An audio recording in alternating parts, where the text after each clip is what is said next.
J'ai une mission pour toi. Une mission ou un problème que tu n'arrives pas à gérer toi-même? Fais attention à comment tu me parles, je veux que tu approches un pasteur, tu le séduis, tu le fais tomber et tu me donnes de quoi le détruire. Et moi, je gagne quoi? 10 millions. Pour ruiner un homme de Dieu. Tu es vraiment radin. Elle avait accepté. Pas par malice, par nécessité. Mais la vie réserve des surprises à ceux qui pensent tout contrôler. Tu regardes quoi comme ça? Je me demandais juste si tu allais bien. Toi aussi, tu fais semblant d'être gentil? Je ne fais pas semblant. Tu es quoi alors? Un sauveur? Un autre pasteur qui pense qu'il va me changer?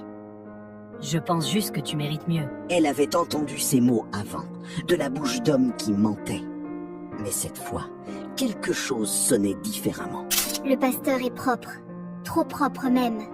Tous les hommes tombent. C'est juste une question de temps. Fais-le tomber. Oui. Donc c'est ici que tu sauves les âmes?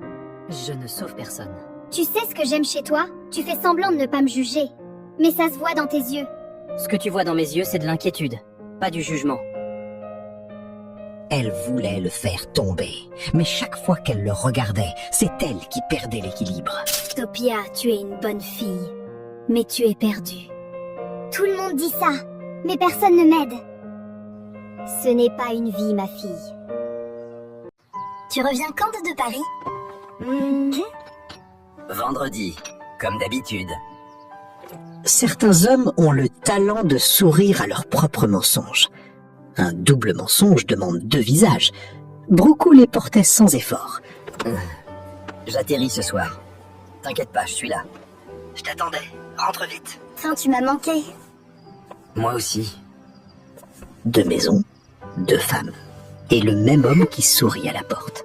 Il jonglait avec les dates, comme d'autres jonglent avec des mensonges. Pour lui, c'était la même chose. Mon rendez-vous à l'hôpital, c'est jeudi, tu pourras venir. Bien sûr, je serai là. Mon suivi, c'est vendredi à la clinique. Tu m'accompagnes? Et c'est ma vie, maman Rose.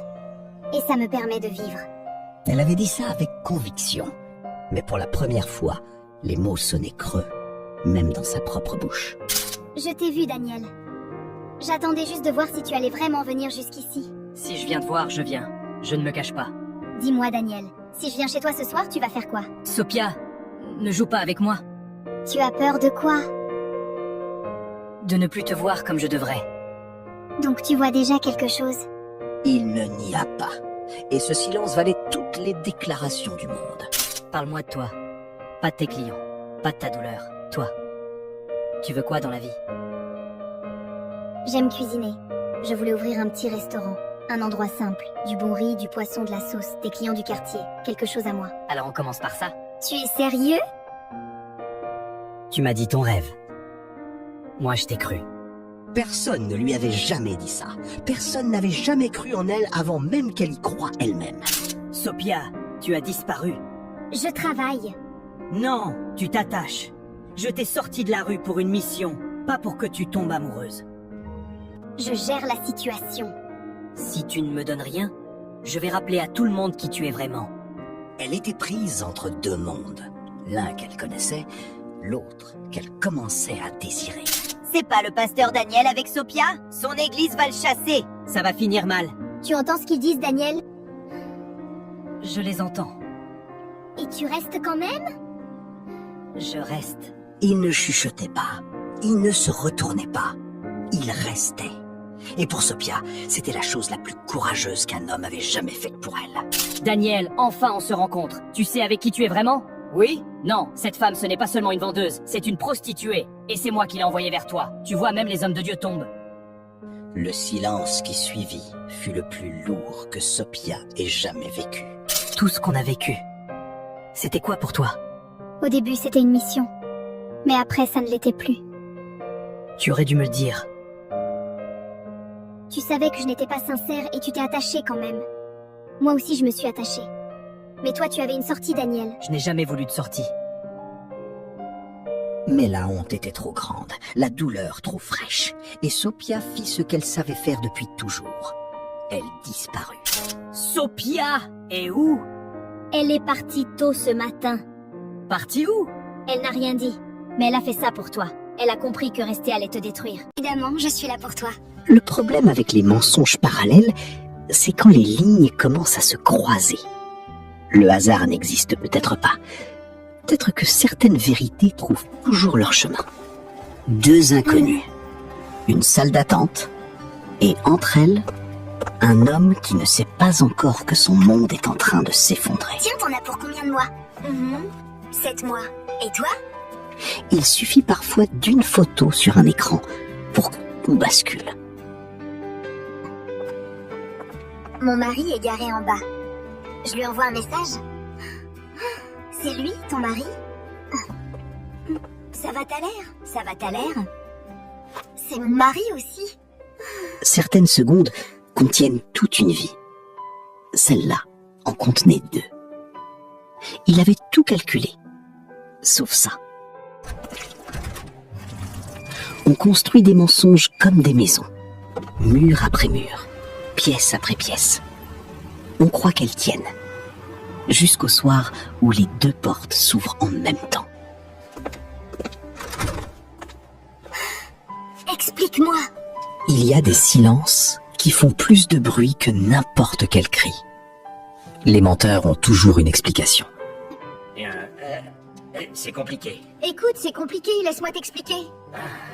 Depuis combien de temps? Frasta n'en voulait pas. Elle voulait juste la vérité nue, sans habillage. Pendant toute ma grossesse. 2 ans, un mot, Il t'a dit depuis combien de temps? 2 ans. Toi aussi. et toute une vie qui se recalcule en quelques secondes. Il n'y a pas de manuel pour ce moment-là. 2 femmes, même douleur, même homme. On fait ce qu'on peut. Il avait toujours eu un mot pour chaque situation. Ce soir-là, son téléphone sonnait dans le vide. Elles auraient dû être ennemies. Elles étaient en train de devenir autre chose. Il me disait qu'il voyageait pour le travail. À moi aussi. Il avait brisé 2 femmes. Il ne savait pas encore qu'elles s'étaient relevées ensemble. Citro, Kitcha. Laisse-moi expliquer, hein? Laisse-moi expliquer, hein. Non, t'as plus la parole. Je vous aime toutes les 2, c'est la vérité.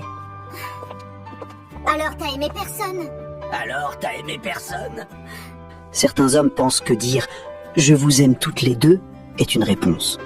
C'est juste une faute de plus. Viens me chercher, s'il te plaît. Il y a un moment après la tempête où on n'a plus à tenir. On peut juste s'appuyer contre un mur et respirer. Elle avait traversé l'Atlantique pour lui. Elle rentrerait seule, mais elle rentrerait debout. Il avait voulu 2 vies. Laisse ça maintenant. Je ne veux pas une femme tranquille. Je voulais Sophia. Et cette phrase resta dans l'air, sans réponse, parce que certaines histoires ne finissent pas comme on voudrait. Elles finissent comme elles doivent. Sophia était venue pour détruire un homme. Elle avait failli se sauver elle-même. Failli. Le problème n'était pas Daniel. Le problème, c'est qu'elle ne croyait pas mériter ce qu'il lui offrait. Et parfois, la plus grande prison n'est pas celle qu'on nous impose. C'est celle qu'on se construit soi-même, par peur d'être heureuse. Si quelqu'un t'aime malgré tout ce que tu as été, peut-être que la question n'est pas « est-ce qu'il mérite ta confiance ?» Peut-être que la vraie question c'est « est-ce que tu mérites enfin le bonheur ?» Abonne-toi, partage, parce que quelqu'un autour de toi a besoin d'entendre ça aujourd'hui. Prends soin de toi.